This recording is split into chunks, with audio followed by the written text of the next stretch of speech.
Hey guys வணக்கம். இன்னைக்கு Pandian store சீரியலில் என்ன நடந்தது அப்படின்றத பார்ப்போம். ஸோ ஃபர்ஸ்ட் சீன் என்ன காட்டுறாங்க அப்படின்னா, நம்ம பழனிக்கு கல்யாண பேச்செல்லாம் பேசிகிட்டு இருக்காங்களே, அவங்க பொண்ணு வீட்டில் தான் இருக்கிறாங்க. ஸோ 2 பேரும் நேற்று பழனியும் அவங்களோட வருங்கால மனைவியும் 2 பேரும் பேசிக்கிட்டு இருந்தாங்களே, ரொம்ப நேரம் பேசிகிட்டு இருக்காங்க. கூப்பிடுங்க அப்படின்னு சொல்லி எல்லாரும் கூப்பிடுறாங்க. அதுக்கப்புறம் ஒருத்தருக்கு ஒருத்தர் பிடிச்சிருக்கான்னு கேட்குறாங்க. 2 பேருக்கும் பிடிச்சிருக்குது.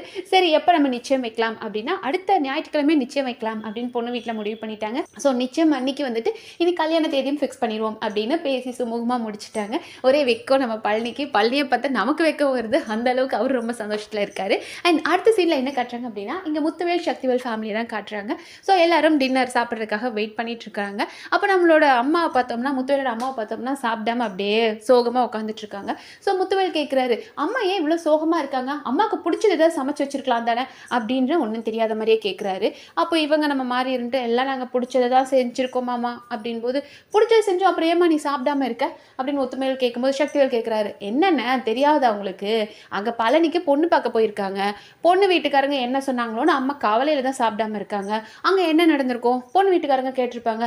மாப்பிள்ளை என்ன பண்ணுறாருன்னு கேட்டால், பொட்டலம் மடிச்சிட்டு இருக்காரு, பாண்டியன் ஸ்டோர்ஸ் கடையில் பொட்டலம் மடிச்சிட்டு இருக்காரு அப்படின்னு சொன்னால், எவன் பொண்ணு கொடுப்பான் பொட்டலம் மடிக்கிறவனுக்கு? அதனால இந்த சம்மந்தமும் நடக்காமல் போயிடும், அவங்க சும்மா தான் வரப்போகிறாங்க அப்படின்ற மாதிரி திமிரா பேசுகிறாரு. அப்போ வடிவ சொல்கிறாங்க, என்ன நீங்கள் இப்படி பேசுகிறீங்க? என்னதான் இருந்தாலும் அவர் நம்ம தம்பிக்கு ஒரு நல்ல வாழ்க்கை அமைதும் போது இப்படி பேசக்கூடாது அப்படின்னு அவங்க கண்டிக்கிறாங்க. அண்ட் அடுத்த சீனில் என்ன காட்டுறாங்க அப்படின்னு பார்த்தோன்னா, அங்கே பாண்டியன் ஸ்டோர்ஸ் ஃபேமிலி வீட்டுக்கு வந்துட்டாங்க. வந்ததுமே நம்ம பாண்டியன் சொல்கிறார், மருமக எல்லாரையும் உள்ளே போங்கம்மா, எல்லாரையும் உள்ளே போங்கன்னு அனுப்பி விட்டுட்டு இங்கே ரோட்டில் இருந்து கத்த ஆரம்பிச்சிட்டார். அவனுங்களுக்கு தெரியணும் இல்லையா, நான் பொண்ணு பார்த்து அவங்களுக்கு ஃபிக்ஸ் ஆயிடுச்சு, பழனிக்கு நான் தான் பொண்ணு பார்த்து கல்யாணம் பண்ணிக்க போகிறேன்னு தெரியணும் இல்லையா அப்படின்றதுக்காக கத்தி பேசிகிட்டு இருக்காரு.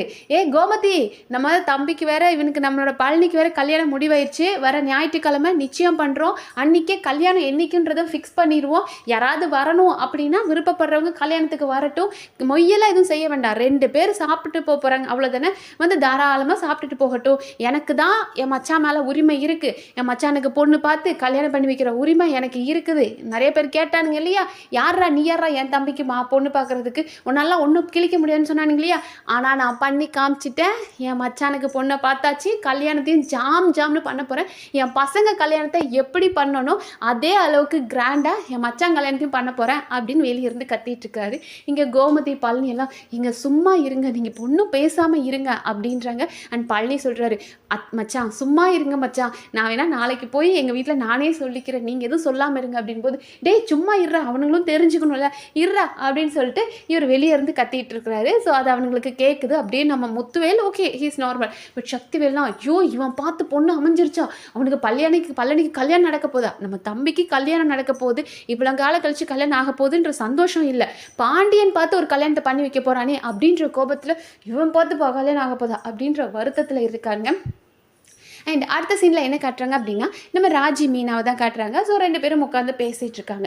அப்போ நம்மளோட மீனா கேட்குறாங்க, ஆமாம் ராஜி, நேற்று காலையில் வந்து டியூஷன் எடுக்கணும்னு போனியே, நீ எக்ஸ்ட்ராவாக கிளாஸ் எடுத்தானே, நீ எக்ஸ்ட்ராவாக அமௌண்ட் கேட்கணும் தானே, கேட்டியா அப்படின்றாங்க. ராஜி இல்லைக்கா அப்படின்போது, அதெல்லாம் உனக்கு தெரியாத ராஜி, சரி சித்ரா காட்ட நான் பேசிக்கிறேன், எக்ஸ்ட்ரா பார்த்தோன்னா நம்ம எக்ஸ்ட்ரா அமௌண்ட் வாங்கணும் அப்படின்போது, அக்கா நான் உங்ககிட்ட ஒரு உண்மையை சொல்கிறேன், நான் கிரவுண்டுக்கு நேற்று ப்ராக்டிஸ் பண்ண போயிருந்தேன், எனக்கு இப்படி போலீஸ் ஆகணும்னு ஆசை, எங்கள் வீட்டிலலாம் நான் போலீஸ் ஆகணும்னு சொன்னால் படிக்கிற பிள்ளைக்கு எதுக்கு இதெல்லாம், நீ கல்யாணம் பண்ணி குடும்பம் நடத்துகிற வேலையை பாரு, போலீஸ் ஆகி என்ன ஒருத்தனை அப்படி துரத்திட்டு ரோட்டில் போறியான்னு திட்டுவாங்க.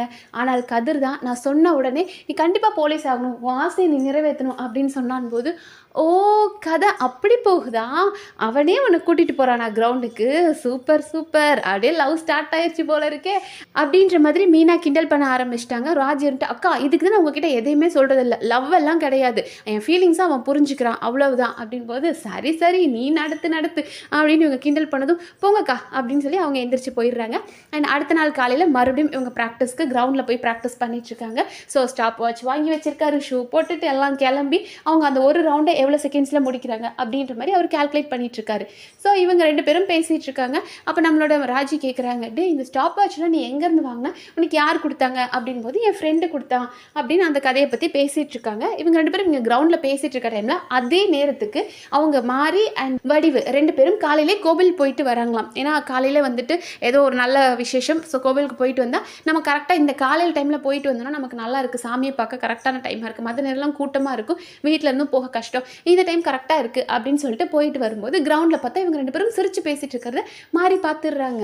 "அக்கா பாருங்கக்கா, ஒரு 2 பேரும் எவ்வளோ சந்தோஷமா சிரிச்சு பேசிட்டு இருக்காங்க. வாங்கக்கா போய் பேசிட்டு வரலாம்." அப்படின்போது, இங்க இவங்களுக்கு வேண்டாம் அப்படின்றாங்க. வடிவு இருந்துட்டு, "இல்ல வேண்டாம், நான் வரல." அப்படின்னு. "என்னக்கா பிரச்சனை? பிள்ளைய கண் முன்னாடி பார்க்குறோம். சந்தோஷமா இருக்காங்க. பேசிட்டு வரலாம்போது." "இல்ல, இல்ல வேண்டாம். நம்ம போய் பேசுவோம். அப்புறம் யாராவது பார்த்து போட்டு குடுப்பாங்க. வீட்ல அது பிரச்சனையாகும். வேண்டாம்." அப்படின்போது, "அப்போ உங்களுக்கு ராஜிகிட்ட பேசுறதுக்கு ஓகே தான். யாராவது போட்டு குடுத்துருவாங்கன்னு தான் பயமா?" அப்படின்போது, "அதெல்லாம் ஒண்ணும் இல்ல." அப்படின்றாங்க. "அங்க பாருங்கக்கா, அவ எவ்வளோ சந்தோஷமா இருக்கான்னு பாருங்கக்கா. அவளுக்கு புடிச்சவன் நம்ம வீட்டு பக்கத்திலே அவனுக்கு மனசுக்கு புடிச்சவன் இருக்கும்போது, நம்ம ஊரெல்லாம் மாப்பிள்ளை தேடினா இப்படிதான்க்கா. அவ எவ்வளோ சந்தோஷமா இருக்கா பாருங்களேன்." அப்படின்னு சொல்லிட்டு அம்மாவும் சித்தியும் சேர்ந்து அவங்க பேசிட்டு இருக்கிறத ரசிச்சுட்டு இருக்கிறாங்க. அதோட இன்னைக்கு எபிசோட் முடிச்சுட்டாங்க.